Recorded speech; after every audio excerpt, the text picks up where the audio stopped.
नमस्कार दोस्तों, मैं हूं कृष्ण अर्बन अक्सर।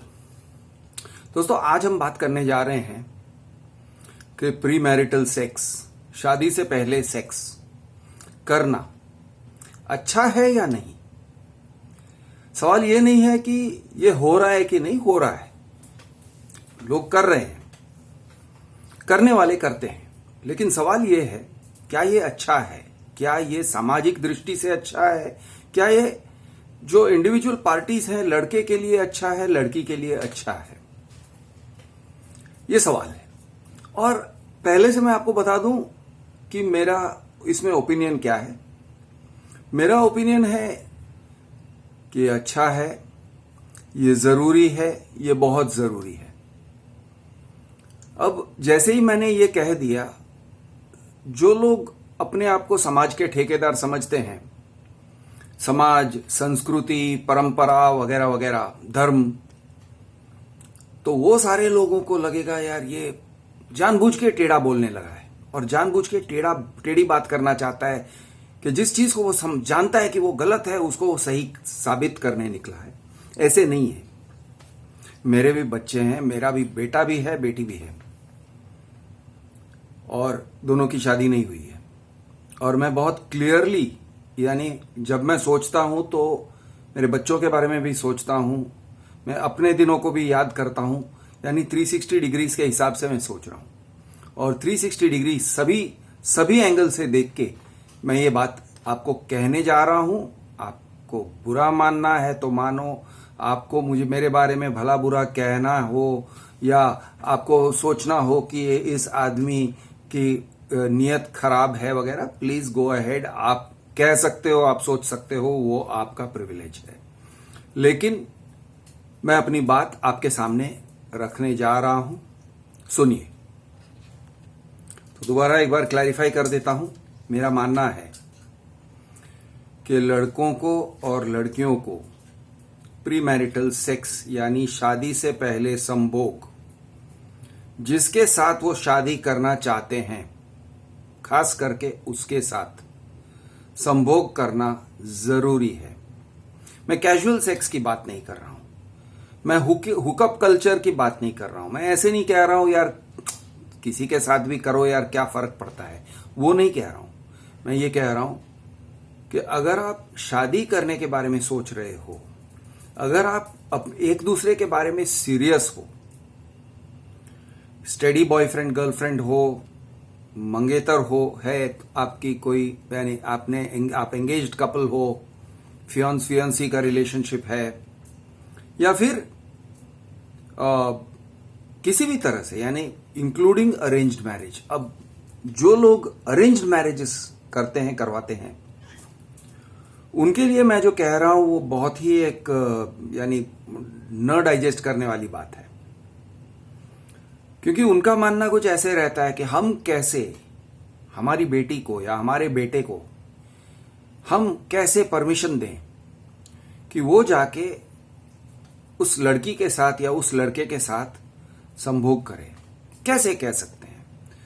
तो जो समाज के ठेकेदार टाइप्स हैं, जो शादी यानी अरेंज्ड मैरिज में, उनका मानना है कि भाई हमारे परमिशन के बिना सेक्स नहीं होगा। ये टाइप का उनका एक आउटलुक होता है कि हम अरेंज्ड मैरिज करवा रहे हैं, मतलब सेक्स के लिए लाइसेंस दे रहे हैं। उस टाइप की एक सोच रहती है उनकी कि ये सेक्स का लाइसेंस है, शादी करना मतलब सेक्स का लाइसेंस, सेक्स करने का लाइसेंस। जो लोग इस तरह से सोचते हैं तो उनके लिए ऑफ कोर्स बहुत अजीब लगने वाला है कि हम कैसे अपने बच्चों को, मेरी बेटी को, मेरे बेटे को मैं कैसे परमिशन दे दूं कि जा बेटा जा, संभोग कर ले, शादी बाद में देखा जाएगा, कैसे कहें। तो ये उनके लिए एक बहुत ही डिफिकल्ट मॉरल प्रॉब्लम है और इस प्रॉब्लम को मैं समझता हूं, लेकिन मैं एक्सप्लेन करने जा रहा हूं कि इसका जवाब क्या है। तो पहले एक बार सुन लीजिए कि शादी के पहले संभोग करना क्यों अगत्य है, why is it important and necessary. दोस्तों, ऐसा है कि शादी सिर्फ सेक्स के बारे में नहीं है। ये तो आप जानते हो, जो लोग जिन लोगों ने शादी किया है वो जानते हैं कि सेक्स एक बहुत ही छोटा हिस्सा है शादी का। एक मैरिड रिलेशनशिप में 1% भी रोल शायद प्ले नहीं करता होगा, 0.1% या 0.01% प्ले करता है, बिकॉज शादी के अंदर बहुत सारी और चीजें हैं। रिलेशनशिप बनाए रखने के लिए सेक्स से ज्यादा इंपॉर्टेंट, या सेक्स से मैं कहूंगा सेक्स आप करोगे तो कितने टाइम के लिए करोगे? आप शायद 5 मिनट, 10 मिनट, 20 मिनट के लिए करोगे। पूरे दिन अगर आप एक दूसरे के साथ बिस्तर में पड़े रहोगे तो भी मैं समझता हूं कि आप एक आधा दिन उस तरह से कर सकते हो। मजे लूटने के लिए एक पूरा दिन या एक पूरी रात आप एक दूसरे के साथ बिस्तर में पड़े रहोगे, लेकिन बार बार ऐसे करने को मन नहीं करेगा या आपके पास टाइम नहीं रहेगा। ज्यादातर लोग एक दूसरे के साथ बिस्तर में शायद घंटा 2 घंटा बिताते हैं तो बहुत अच्छा कह सकते हैं, और कभी कभी तो वो आधा घंटा, 15 मिनट, 10 मिनट, 5 मिनट भी होता है। तो ये टाइप की जो, यानी ब्लंटली कहूं तो चौदम पट्टी ज्यादा टाइम के लिए नहीं चलता है। बाकी का जो है वो अपने रिलेशनशिप में रहता है। वो जो टाइम है, आप बिस्तर में भी अगर टाइम बिता रहे हो तो वो रिलेशनशिप वाला टाइम है। चौदम पट्टी का टाइम आधा घंटा, 1 घंटा बहुत इमेजिनेशन के साथ बहुत अच्छे से करो तो, शिद्दत से, with lot of enthusiasm, lot of skill, सब कुछ करोगे शिद्दत से, तो चौदम पट्टी and allied activities, four play वगैरह सब कुल मिला के 1 घंटा। बाकी का समय रिलेशनशिप। तो अब होता क्या है कि अगर आप शादी से पहले सेक्स नहीं करते हो तो जो चीज आपके लिए रिस्ट्रिक्टेड है वो आपके दिमाग में एक बहुत बड़ा इंपॉर्टेंट चीज बन के रह जाता है। और बहुत बड़ा इंपॉर्टेंट तो ठीक है, जरूरी चीज तो आपके दिमाग में रहता ही है कि वो सबसे ज्यादा प्रेशर देने वाली चीज है। लड़कों के लिए खास, मैं समझता हूं लड़कियों के लिए भी है, लेकिन लड़कों के लिए खास, कि उनके दिमाग में बहुत एक तरह का ये रहता है कि यार मैं कब सेक्स करूं, मैं कब सेक्स करूं, मैं कैसे करूं, मैं कैसे करूं, मैं कैसे करूं। तो प्रेशर लगे रहता है, और वो प्रेशर का जो फील है वो पूरे रिलेशनशिप के अंदर आता है। आप बोलो ना बोलो, आप अपने मुंह से शायद उस बात का बयान नहीं करोगे, लेकिन एक तरह से वो पूरे रिलेशनशिप के ऊपर प्रेशर की तरह छाए रहता है कि कब करें, कब करें, कब करें, कैसे करें, कैसे करें। इससे होता क्या है कि आप एक दूसरे को अच्छे से, सही तरीके से समझ नहीं पाते हो। जब तक आपने एक दूसरे के साथ सेक्स नहीं किया है, आप हमबिस्तर नहीं हुए हो, आपने एक दूसरे को नंगा नहीं देखा है, आपने एक दूसरे को छुआ नहीं है, आप एक दूसरे की आदतों के साथ थोड़ा सा फेमिलियर नहीं हो गए हो कि भाई इसकी आदत क्या है, ये लड़की किस तरह से बात करती है, छूती है, बिहेव करती है बिस्तर वाले सिचुएशन में, ये लड़का किस तरह से बिहेव करता है। जब तक आप एक दूसरे के बारे में देखते नहीं हो, जानते नहीं हो, समझते नहीं हो, तब तक उसी चीज की क्यूरियोसिटी भी लगी रहती है और उस चीज का अज्ञान भी लगा रहता है, इग्नोरेंस। क्यूरियोसिटी लगी रहती है या प्रेशर लगा रहता है, इसलिए आप एक दूसरे के पर्सनालिटी को ठीक से समझते नहीं हो। अगर यानी इंग्लिश में कहते हैं ना, you have to put it behind you. एक बार वो कर गुजरना होता है, वो जब कर गुजरोगे तब आप और चीजों के बारे में ध्यान से देख सकोगे कि भाई ये इसकी और आदतें कैसी हैं, ये पैसों को लेके किस तरह का डीलिंग करता है, इसके बोलने के तरीके क्या हैं, उसका रिलेशनशिप स्टाइल क्या है। अब लोग बहुत साइंटिफिकली ऑफ कोर्स नहीं सोचते हैं। लड़का लड़की एक जोन में रहते हैं, मैं इश्क में हूं, मैं प्यार में हूं, मैं प्यार में पागल हूं, या उसको मैं प्यार में पागल कर रही हूं वगैरह, तो वो एक जोन में रहते हैं। साइंटिफिक मेंटालिटी नहीं रहता है कि इस लड़के से शादी करूं या ना करूं। जजमेंट लेने की जो भावना है, जो होनी चाहिए, वो नहीं होता है, लेकिन वो होना चाहिए। वो बहुत इंपॉर्टेंट है।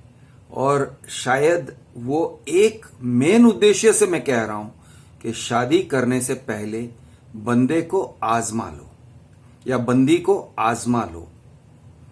अब जैसे ही हम कहते हैं आजमा लो तो लोगों को लगता है अच्छा, इसका मतलब तुम इधर मुंह मारो, उधर मुंह मारो, इसके साथ मुंह मारो, उसके साथ मुंह मारो, ये मेंटालिटी से सेक्स करो। करने वाले करेंगे, करने वालों को कोई रोक नहीं सकता है, लेकिन मैं उस उद्देश्य से नहीं कह रहा हूं। मैं इस उद्देश्य से कह रहा हूं, मैं इस पर्पस के लिए कह रहा हूं कि आप आजमा लो कि ये बंदा सेक्स करता है तब उसकी पर्सनालिटी क्या है।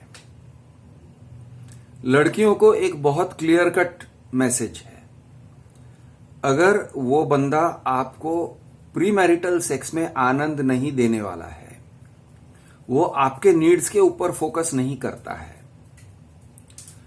वो अज्ञानी तो है, यानी वो जानता नहीं है, कुछ अनाड़ी है, वो ठीक है, सीखने को तैयार है कि नहीं, आपको कहां चूमने से मजा आता है, कहां चूसने से मजा आता है, कहां टच करने से मजा आता है, आपके किस अंग को टच करने से, क्या करने से मजा आता है, ये जानना और ये जानने के उसके अंदर क्यूरियोसिटी होनी चाहिए, डिजायर होना चाहिए, इच्छा होना चाहिए कि मैं आपको एंजॉयमेंट कराऊं। वो टाइप की एंजॉयमेंट देने का इरादा होना चाहिए। और अगर उस लड़के में नहीं है शादी से पहले, तो वो शादी के बाद आने वाला नहीं है।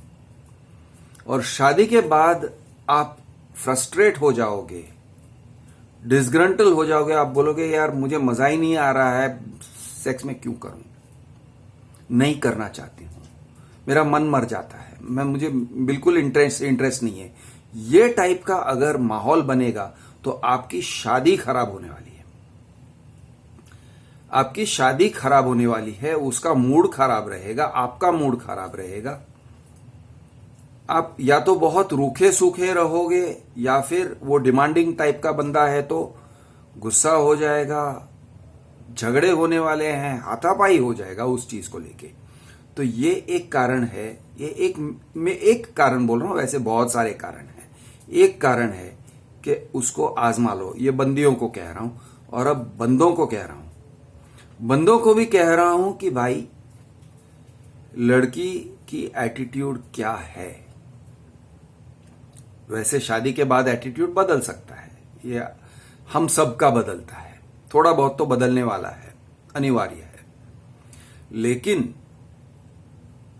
पहले जान लेना जरूरी है कि भाई ये बंदी के साथ मैं एंजॉयबली सेक्स कर सकता हूं या नहीं, क्या वो एंजॉयबली मेरे साथ कम्युनिकेट करती है नहीं, वो मेरे साथ खेलती है या नहीं। बिकॉज ये एक प्ले वाला रिलेशनशिप होता है, सेक्स करना सीरियस नहीं है, इट्स नॉट अबाउट परफॉर्मेंस कि तुम करोगे ऐसे करोगे।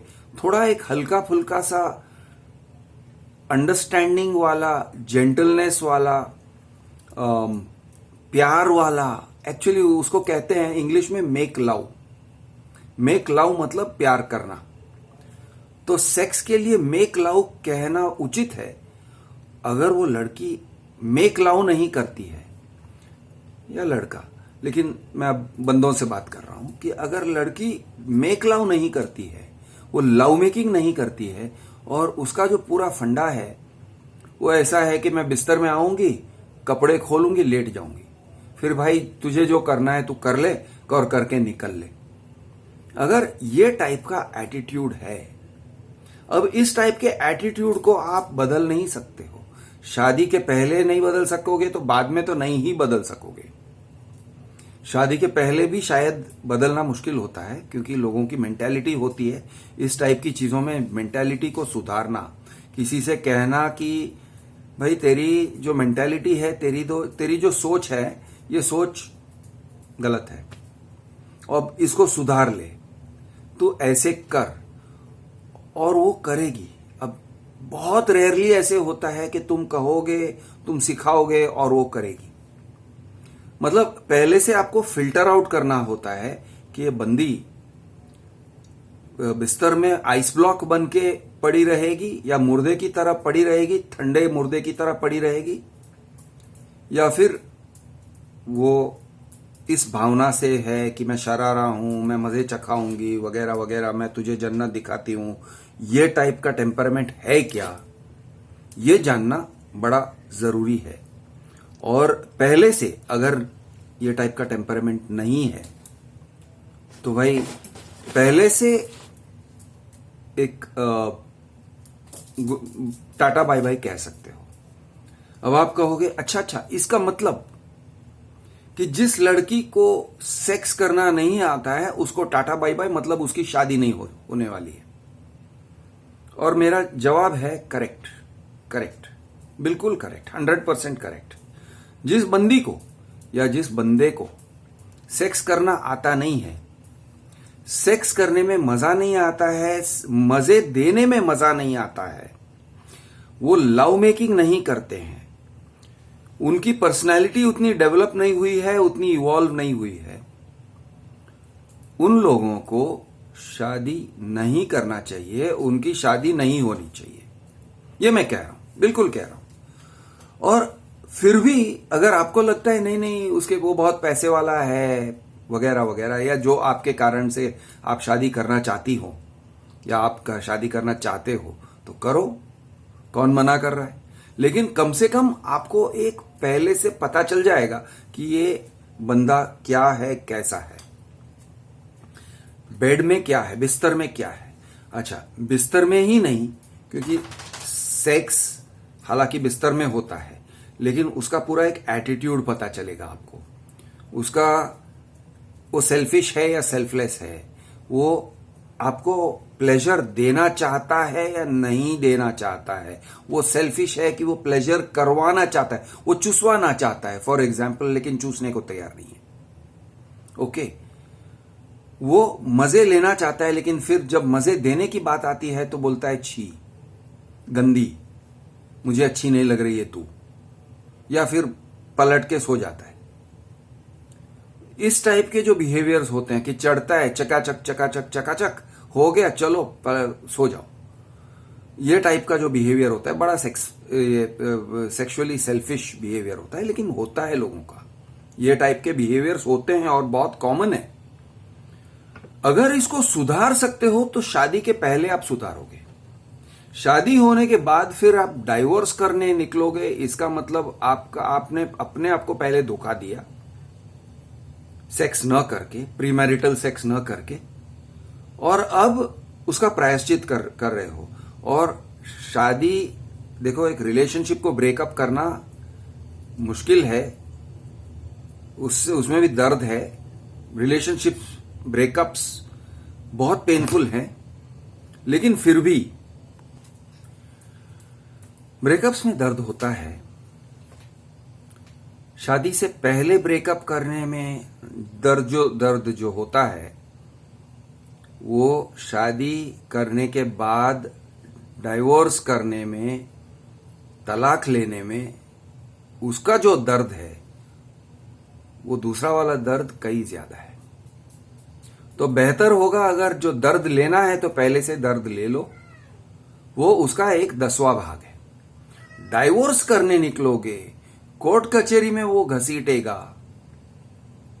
तरह तरह के आरोप लगाए जाएंगे। अगर लड़की को डाइवोर्स चाहिए, वो तुम्हारे ऊपर आरोप लगाएगी, डोमेस्टिक वायलेंस, डाउरी हैरेसमेंट, तरह तरह के ऐसे आरोप लगाएगी आपके ऊपर डाइवोर्स लेने के चक्कर में, समझ के चलो। और तब जो आपको दर्द होने वाला है, तब आपका जो लाइफ खराब होने वाला है, वो नेक्स्ट लेवल होगा। उससे बेहतर वो है कि आप पहले से एक बार कर लो, समझ लो, एक दूसरे को अच्छे से समझ लो, हर तरीके से समझ लो। उसका घर का बिहेवियर क्या है ये समझ लो, घर वालों से कैसे बात करती है या वो घर वालों के साथ कैसे बात करता है, उसकी एटीट्यूड क्या है। वो आपके साथ अच्छा होगा, लेकिन बाकी की दुनिया में वो किस तरह से रहता है, पैसों को लेके उसका एटीट्यूड क्या है, क्या वो कंजूस है, क्या उसका यानी जिसको छुट्टा हाथ कहते हैं, फ्री हैंड है, क्या वो जेनरस है, ये सब एक बार समझ लेना जरूरी है, क्योंकि ये सब शादी के बाद बहुत इंपॉर्टेंट होने वाले हैं। आप एडजस्ट करोगे, आप एडजस्ट कर सकते हो, एडजस्ट करना जरूरी होता है शादी में, लेकिन एक बार जान लेना जरूरी होता है कि आप ये एडजस्ट करने लायक बंदा है भी, ये बंदे को के साथ एडजस्ट करने जैसा है कि नहीं। दोस्तों ऐसा है, अगर आपका पांव का साइज जो है वो 10 नंबर है, तो आप शायद 9 नंबर या 11 नंबर के जूते में आप पांव डाल सकोगे और दर्द के साथ आप एडजस्ट कर लोगे, लेकिन 8 नंबर और 7 नंबर में तो आप एडजस्ट नहीं करोगे ना। या 12 नंबर के जूते पहन के घूमोगे तो आपके पैरों में छाले पड़ जाएंगे। 7 नंबर 8 नंबर पहनोगे और आपका पांव 10 नंबर का है तो आपके पांव क्रश हो जाएंगे, बहुत दर्द होने वाला है। जितने टाइम के लिए वो जूते के अंदर आपके पैर रहेंगे तब तक आपका दर्द लगा रहेगा। तो आपको कम से कम देखना है कि भैया मेरे पांव 10 नंबर के हैं तो ये बंदा 11 नंबर का हो, 9 नंबर का भी ना हो, 11 नंबर का हो। तो इस तरह से पहले से एक फिल्टरिंग प्रोसेस करना जरूरी होता है। अब प्रीमैरिटल सेक्स करने से, और सोच के करो, प्यार से करो। देखो आपका भी टेस्टिंग हो रहा है, आप उसका टेस्टिंग ले रहे हो, उसका रोड टेस्ट आप ले रहे हो, आपका भी रोड टेस्टिंग हो रहा है। समझ के करो, ध्यान से करो, सेल्फिशनेस छोड़ के करो, दिलदारी के साथ करो, प्यार मोहब्बत यानी लवर बन के करो। ओके, कमर्शियल तरीके से मत करो, रंडी बन के मत करो। आपको भी करना है थोड़ा बहुत, आपको प्रेशर लगेगा कि अरे यार ये प्रीमैरिटल सेक्स मतलब एक मजे के बदले, एक लड्डू के बदले एक टेस्ट हो गया, बट होना चाहिए। हर एक को एक बार सोच लेना चाहिए, इस बंदे या बंदी के साथ मैं रह सकूंगी या रह सकूंगा कि नहीं, इज इट वर्थ इट, आगे चल के क्या होना है, ये किसी चीज में कूदने से पहले एक बार देख लेना जरूरी है ना। तो प्रीमैरिटल सेक्स और रिलेशनशिप, एक दूसरे के साथ पहचान बढ़ाओ, एक दूसरे को समझो, अच्छी तरह से समझो, और इसमें कोई शर्म की बात नहीं है। ये ऐसे नहीं है कि अरे यार अब मैं यूज्ड गुड्स हो गई, कोई यूज्ड गुड्स नहीं होता है। समाज ने एक फैला के रखा है कि तुम गुड्स हो, तुमको यूज किया गया तो यूज्ड गुड्स हो, अब तुम छी हो गई, तुम्हारे ऊपर घिन आता है कि तुम रंडी हो, ये टाइप की जो एक सोच है वो सोच गलत है। अब दोस्तों, जो समाज के ठेकेदार ताऊजी टाइप्स हैं, वो लोगों का यहां पे इस बात पे बहुत ऑब्जेक्शंस होने वाले हैं। होना भी चाहिए, ठीक है, क्योंकि उनकी सोच अलग है। थोड़ा सा मैं उसको एंटीसिपेट करना चाहता हूं। एक सोच ये होने वाला है कि भाई तुम जिस तरह से बात कर रहे हो प्रीमैरिटल सेक्स करने का, तो मान के चलो कि एक लड़की की शादी हो गई, अब उसका पति है, अब उसके पति को कैसे लगेगा कि मेरी पत्नी के पहले 3 या 4 या 5 लड़कों के साथ सेक्स उसने किया है, ये जान के उसे कैसे लगेगा, उसके बारे में सोचो। तो बात सही है, उसका जवाब देता हूं। उल्टे साइड का भी ले लेते हैं कि उस औरत, उस पत्नी को कैसे लगेगा कि मेरा पति 5 और लड़कियों को चोद के आया है शादी से पहले, और अब मैं 6 नंबर पे हूं, 6th। तो भाई उसे कैसे लगेगा, उसे कितना दर्द होगा। अब ये टाइप की जो सोच है, सामाजिक सोच है, कंडीशन्ड सोच है, कंडीशन्ड सोच है। मैं आपको कंडीशनिंग के बारे में मैं बताना चाहता हूं। आप पहले थोड़ा सा आपके सोच के बारे में, सोच के तरफ देखकर ये सोच में क्या रखा है ये समझ लीजिए। दोस्तों, अगर आप ऐसे कहो कि हर पत्नी की इच्छा होती है कि पति सिर्फ उसके हाथ का बनाया हुआ खाना खाए। मैं आपको एग्जाम्पल दे रहा हूं, आप कह सकते हो अरे हाथ का खाना एक चीज है और सेक्स दूसरी चीज है, बराबर है, लेकिन एग्जाम्पल सुन लीजिए, समझ लीजिए। हर पत्नी चाहती है कि उसका पति सिर्फ उसके हाथ का खाना खाए, ठीक है, आइडियल सिचुएशन।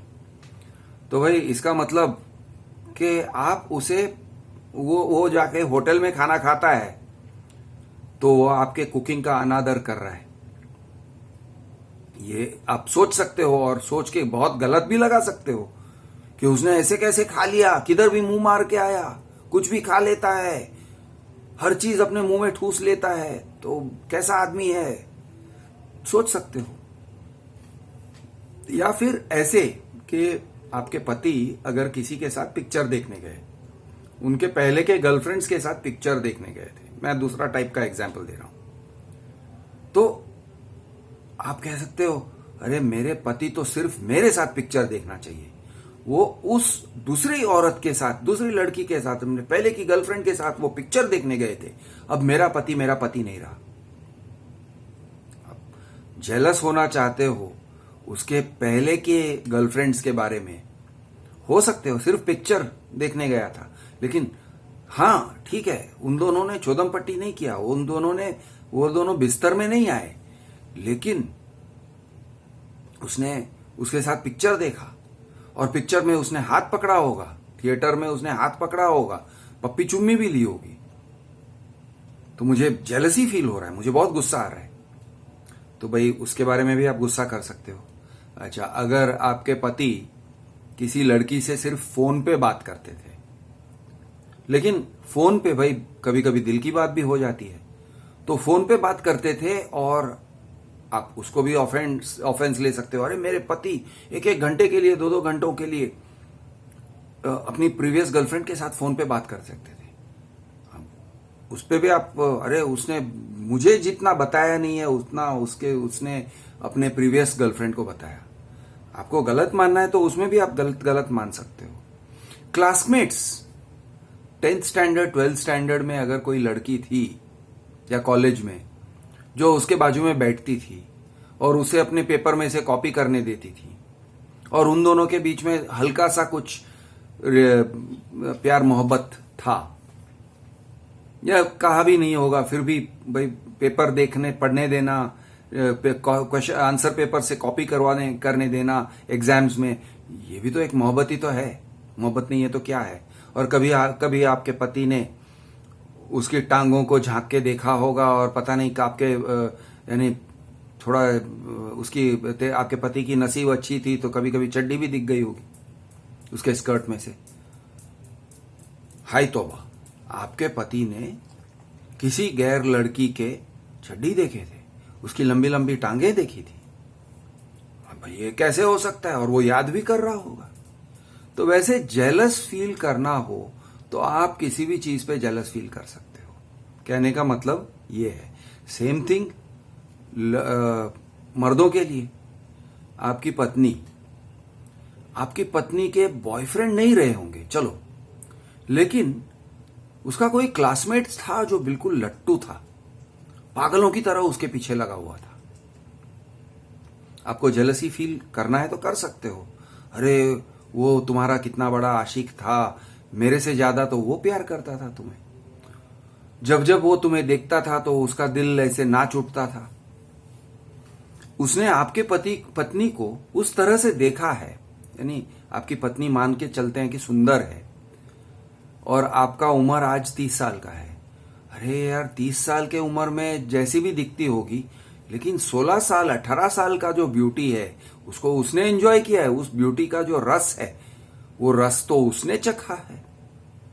और आपकी पत्नी भाई वो भी तो स्कूल गर्ल थी, उसके भी कुछ कुछ दिखते थे, लंबी लंबी टांगे दिखते थे, पता नहीं क्या क्या दिखता था, और दिख गया होगा उसको, उसने देखा होगा। तो आप अगर जेलस फील करना चाहते हो तो भाई उसके बारे में भी जेलस फील कर सकते हो, अरे रे रे ऐसे सब देखा था, ऐसे सब हुआ था, कभी हाथ टच हुआ होगा, कभी पता नहीं हाथ सिर्फ छुआ या हाथ पकड़े थे, आप किन किन चीजों के बारे में जेलस फील करोगे यार? आप यानी आपका दिमाग एक कचरे का भंडार हो जाएगा अगर आप इस तरह से पास्ट के बारे में जेलस फील करने लगोगे। तो कोई भी एक दूसरे के बॉडी को ओन नहीं कर सकता है, ये बात अपने दिमाग में डालने की जरूरत है। आपकी पत्नी एक बर्तन नहीं है, बर्तन झूठा होता है। उस प्याली में से किसी और ने चाय पिया था, अब उस प्याली को मैं अपनी होठों से कैसे लगाऊं? वो टाइप की जो सोच है ना सेक्स के बारे में, आपकी पत्नी प्याली नहीं है, और जो दूसरा बंदा था जो भी था उसने उस प्याली को प्याली में से पी के उसको झूठा नहीं किया। वो प्याली नहीं है और इंसान झूठे नहीं होते हैं। यहां पे जो सोच है कि पहले वाले ने सेक्स किया था तो उसने उसे झूठा बना दिया, बेसिकली ये सोच गलत है। ये मॉडल इस तरह से सोचना गलत है, मजाकिया यानी एक मजाक का टॉपिक है। अब लेकिन हमारी संस्कृति में, हमारे परंपरा में वगैरह यही सब हमारे दिमाग में यानी यही सब चल रहा होता है ना। संस्कृति परंपरा क्या कहती है? अरे भाई शादी हो तो एकदम कोरी यानी बिल्कुल ब्लैंक पेपर से शादी करो, लड़का हो या लड़की हो। लड़कों के बारे में उतना नहीं सोचते हैं, लेकिन लड़कियों के बारे में तो बहुत सोचा जाता है। नहीं नहीं, वो तो एकदम क्लीन स्लेट होनी चाहिए। क्लीन स्लेट ये टाइप के अगर सोचोगे, और वो भी मॉडर्न जमाने में, आज के जमाने में, व्हाट्सएप के जमाने में, स्नैपचैट के जमाने में, तो यार आप गलती कर रहे हो। शायद किसी पहले के जमाने, हाँ पहले के जमाने में 5000 साल से मेरी कोई ऐसी दादी नहीं है जिसने 2 मर्दों के साथ चौदमपट्टी किया था। वो गाली देते हैं ना, तू 2 बाप का, ये टाइप के। नहीं नहीं नहीं, मैं 2 बाप का नहीं हूं। मेरी मां के साथ सिर्फ मेरे पापा सोए और कोई सोए ही नहीं। मेरे मेरी दादी के साथ सिर्फ मेरे दादाजी सोए और कोई सोए नहीं। मेरे पर दादी के साथ, मेरे पर नानी के साथ, अबे कितने लोगों को तुम सर्टिफिकेट दोगे यार? तुम्हारे एक माँ बाप हैं, माँ और बाप 2 हैं। तुम्हारे दादा दादी 2, नाना नानी 2, 4 हो गए। उनके ऊपर देखने जाओगे तो 8 हैं। सारे के सारे ऐसे क्लीन एकदम, यानी कभी चौदमपट्टी नहीं किया था, ऐसे सोच के चल रहे हो क्या? कि आपकी नानी ने कभी दो लोगों के साथ या 3 लोगों के साथ, कभी पहले का बॉयफ्रेंड कभी बाद का बॉयफ्रेंड, ऐसे नहीं हुआ होगा क्या? आप ये सोच के चल रहे हो? ऐसे नहीं है। कुदरती चीज है। कुदरती चीज जैसे हम हगते हैं, मूतते हैं, वैसे ही सेक्स करते हैं। कुदरती चीज है। इसमें हम उस चीज को बहुत ज्यादा दिल पे लेते नहीं है, और जो चीज दिल पर लेना होता है ना, वही चीज दिल पे लेना होता है। तो दिल पे ये बात नहीं लेना होता है कि तुम्हारे पत्नी के कितने पहले बॉयफ्रेंड्स थे और कितने बॉयफ्रेंड्स के साथ वो फिजिकल हुई थी। उस चीज को दिल पे मत लो, वो इंपॉर्टेंट नहीं है। इंपॉर्टेंट क्या है? इंपॉर्टेंट ये है कि तुम्हारे साथ वो शिद्दत से है या नहीं है, तुम्हारे साथ वो दिलो जान से है या नहीं है। Is she good to you or not? उसका एटीट्यूड क्या है? सेक्स के बारे में एटीट्यूड क्या है? प्यार मोहब्बत के बारे में एटीट्यूड क्या है? इंटीमेसी को लेके एटीट्यूड क्या है? ये प्रॉब्लम है। ये एक्चुअली आपका प्रॉब्लम है। उसके समझो 5 बॉयफ्रेंड्स थे, लेकिन आपके साथ अच्छे से रह रही है, और उसके पहले बॉयफ्रेंड ने उसको चूसने को सिखाया था। ओके, ये समझ के चलो कि तुम भाई, तुम्हारी नसीब बहुत अच्छी है।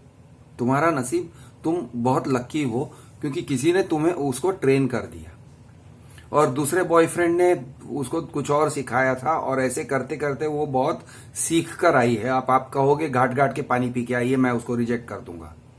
ये आपकी गलती होगी और ये आपकी छोटी सोच होगी। इसका उल्टा सोचते हैं। आपको एक पत्नी मिलती है, पहली बार उसने कभी मर्द को देखा तक नहीं था, वो मर्द के बारे में सोचती भी नहीं है, उसको पता भी नहीं है मर्द क्या होता है, मर्द का डिंग डोंग क्या होता है, सोचती ही नहीं है, पता ही नहीं है।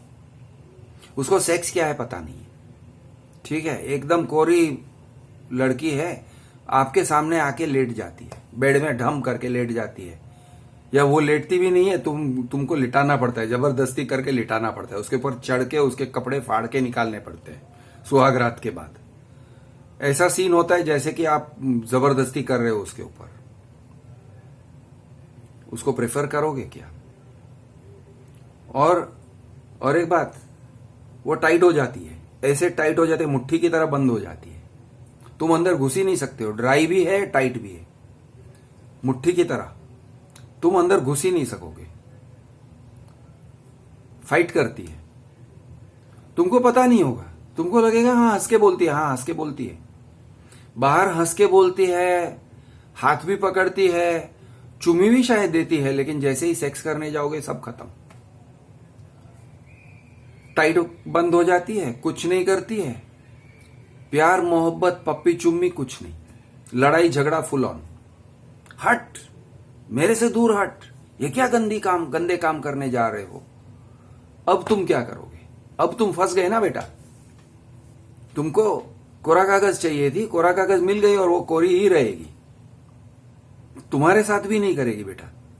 अब तुम फंस गए ना, फिर तुम अभी तलाक लेने को निकलोगे, बोलोगे ये करती नहीं है, ये शादी को कंज्यूमेट ही नहीं कर रही है, हो सकता है। या फिर ड्रामेबाज औरत, शादी के रात पे वो कहेगी मेरा सर दर्द हो रहा है, दूसरे दिन कहेगी मेरा कमर दर्द हो रहा है, तीसरे दिन कहेगी मेरा जो भी दर्द हो रहा है, लेकिन दर्द हो रहा है, दर्द का भंडार है ये, मूड का भंडार है। कभी रोएगी, कभी हंसेगी, कभी गुस्सा करेगी, कभी कुछ, लेकिन तुम्हारे साथ बिस्तर होने में उसको बहुत प्रॉब्लम है। क्या कर लोगे? क्या उखाड़ लोगे? फिर जाके आप कहोगे तलाक चाहिए, ये मेरे साथ धोखा हुआ है। Same thing can happen on the other side. लड़का अपनी बेटी को अरेंज्ड मैरिज के तौर से बहुत अरेंजमेंट करके, उसका परिवार अच्छा है, ये है अच्छा है, वो अच्छा है, सब कुछ देख लिया, लड़के को तय कर लिया, अपनी बेटी का हाथ उसके हाथों में दे दिया। बाद में पता चलता है भाई कि उसका परिवार अच्छा है, बहुत मीठा बोलता है, मोहम्मद रफी की तरह गाता है,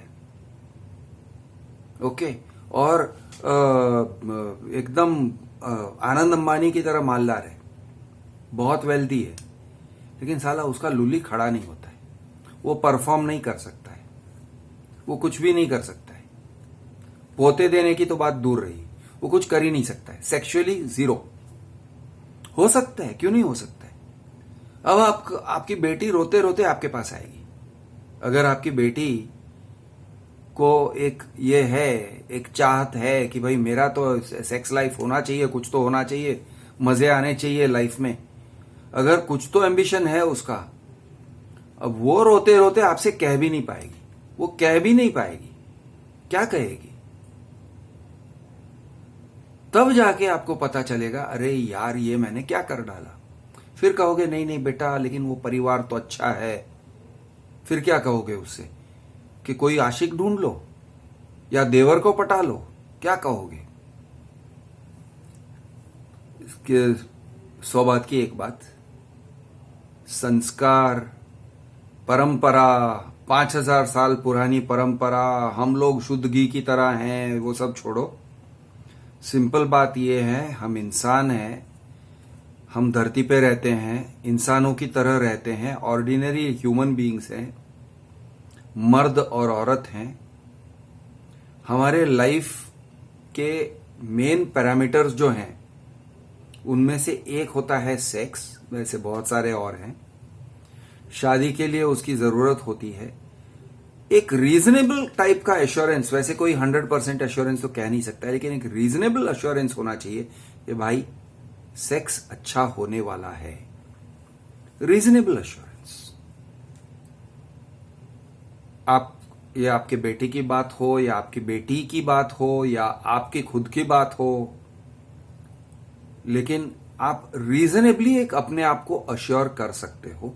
और दूसरी बात यह है कि पुट इट बिहाइंड यू, ताकि आप उस इंसान को समझो, उस इंसान को अच्छी तरह से समझ पाओ जब तक सेक्स नहीं हुआ है तब तक आपको यानी वो सेक्स का ही प्रेशर लगा रहेगा, बना रहेगा रिलेशनशिप के अंदर। तो आप उस इंसान को ठीक से समझ नहीं पाओगे कि ये बंदा कैसा है या बंदी कैसी है,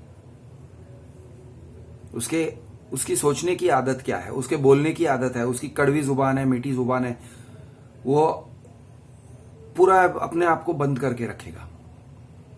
उसका पर्सनैलिटी क्या है, उसका कैरेक्टर क्या है, मैच होता है कि नहीं, सूट होता है कि नहीं, जानने के लिए थोड़ा बहुत ये सब करना पड़ता है। ये सब करके बंदे को समझना पड़ता है, और अगर आपको अच्छा नहीं लगा तो पहले से रिजेक्ट कर लो। एक कहावत है इंग्लिश में एक फेरी टेल है, एक स्टोरी है। वो स्टोरी ऐसा है कि लड़की ने एक मेंढक देखा। वो मेंढक जादू का मेंढक था, और उसने कहा मैं राजकुमार बन जाऊंगा अगर तुम मुझे चूम लो तो। अब उस लड़की ने उसे चूमा, वो असल में राजकुमार बन गया, यानी इंग्लिश में कहूं तो ही टर्न्ड इनटू अ प्रिंस। और फिर वो प्रिंस ने उससे शादी कर ली कि तुम ये मेरे ऊपर श्राप था कि मैं एक मेंढक के रूप में रहूं, और तुमने मुझे मेरे श्राप से मुक्त कर दिया, मैं राजकुमार हूं। और वो लड़की ऑर्डिनरी लड़की थी, लेकिन वो राजकुमारी बन गई शादी करके, और दोनों अच्छे से सुखी रहे। लेकिन बहुत सारे ऐसे मेंढक होते हैं जो मेंढक ही होते हैं, जो राजकुमार बनते नहीं है। हर मेंढक को आप चूम सकते हो, यानी हर मेंढक को मत चूमो, लेकिन अगर आपको कोई मेंढक का कैरेक्टर, पर्सनालिटी अच्छा लगता है, और आपको थोड़ा सा एक सेंस आता है कि ये मेरे लिए ठीक रहेगा ये बंदा, तो भाई मेंढक को चूमो। You may kiss the frog, but don't marry the frog before he turns into a prince. उसको बनने दो राजकुमार, फिर उससे शादी करो यार। तुम अगर ये सोचते हो नहीं नहीं मैं, या तो आप चूमते ही नहीं हो और आप मेंढक से शादी कर लेते हो, और फिर पता चलता है साला ये वो मेंढक तो मेंढक ही है, वो राजकुमार है ही नहीं। आप फंस गए, आपको लगेगा कि आप फंस गए, आपकी पूरी जिंदगी बर्बाद हो गई, और फिर आप ड्रामा करोगे, चिल्लाओगे, रोओगे, कुछ नहीं होने वाला है। तो मेंढक को चूमना पड़ता है, फिर वो राजकुमार बनता है कि नहीं देखो। अगर नहीं बना है तो उसको टाटा बाय बाय कह दो प्यार मोहब्बत से, ओके। यानी बिना बहुत ज्यादा दर्द मत पहुंचाओ, ब्लेम मत करो, लेकिन प्यार मोहब्बत से टाटा बाय बाय कह के निकल लो भाई। हाँ, ये क्या है इससे क्योंकि एक प्रोसेस है, टाइम लगता है। ऐसे नहीं है कि तुम फटाफट 1 number, 2 number, 3 number, 4 number boyfriend को प्रोसेस करोगे, यानी वो कैजुअल सेक्स हो जाएगा। और कैजुअल सेक्स में फिर आप कैजुअल सेक्स करोगे तो वो एक it's a different thing all together, क्योंकि वहां पे कोई वैल्यू रहता नहीं है। You have to make love, it is not casual sex, it is not hookup culture. आप एक सीरियस कमिटेड रिलेशनशिप में जा रहे हो, मेक लव मेकिंग होता है कि नहीं उस बंदे के साथ, वो आपको सूट करता है कि नहीं, आप उसको सूट करते हो कि नहीं, मेक लव, फाइंड आउट। फिर आपको पता चलता है यार इसके साथ लव मेकिंग नहीं हो रहा है, सूट नहीं हो रहा है, ठीक है। मैंने सोचा था कि बॉयफ्रेंड मटेरियल ही नहीं, हस्बैंड मटेरियल है। पता चला कि हस्बैंड मटेरियल नहीं है, या वाइफ मटेरियल नहीं है ये लड़की। प्यार मोहब्बत से, हल्के से, स्मूथली निकलो उस रिलेशनशिप में से, और देखो आगे क्या हो सकता है। थोड़ा सा सीखो उसमें से, भाई मेरी समझ में गलती थी, मैं जिस तरह से लोगों को समझता हूं, मेरे तरीके में थोड़ी खामियां हैं, मैं ठीक से समझ नहीं पाता हूं, चलो ठीक है अगली बार कुछ सीख के दोबारा कुछ आई विल डू बेटर। तो इस तरह से अपने आप को सुधारना होता है, तो सुधारो अपने आप को, अपनी गलतियों को सुधारो। और एक मेन बात मैं आपको कहना चाहता हूं, क्योंकि समाज, परंपरा, समाज हमसे है, परंपराएं हमसे है। हम कोई बना बनाया समाज नहीं है, कोई बनाया बनाया परंपरा नहीं है। चाहे मोदी जी कुछ भी कह लें, ये 3000 साल पहले का या 5000 साल पहले का, या मुसलमान हो तो 1500 साल पहले की परंपरा आपकी नहीं है। परंपरा हर रोज बनता है, और वो हमसे बनता है, हमारे कार्यों से बनता है, हमारी सोच से बनती है परंपरा, हमारे एक्शन से बनते हैं परंपरा। जितना समाज हमसे है या जितना हम समाज से हैं, क्योंकि ऐसे नहीं कह सकते हैं समाज से हमें क्या लेना देना, नहीं, हम समाज से हैं। We are dependent on society. हम समाज से हैं, समाज हमसे है, society is depending on us. हम समाज को गढ़ते हैं, हम समाज को बनाते हैं अपनी सोच से। तो समाज से डरने की जरूरत नहीं है, लेकिन अवेयर रहो कि आप एक इंडिविजुअल हो, आपकी एक इंडिविजुअल लाइफ है और उसकी एक वैल्यू है। समाज अपनी जगह। मैं हूं आपका दोस्त कृष दी अर्बन नक्सल। जय महाराष्ट्र, जय हिंद।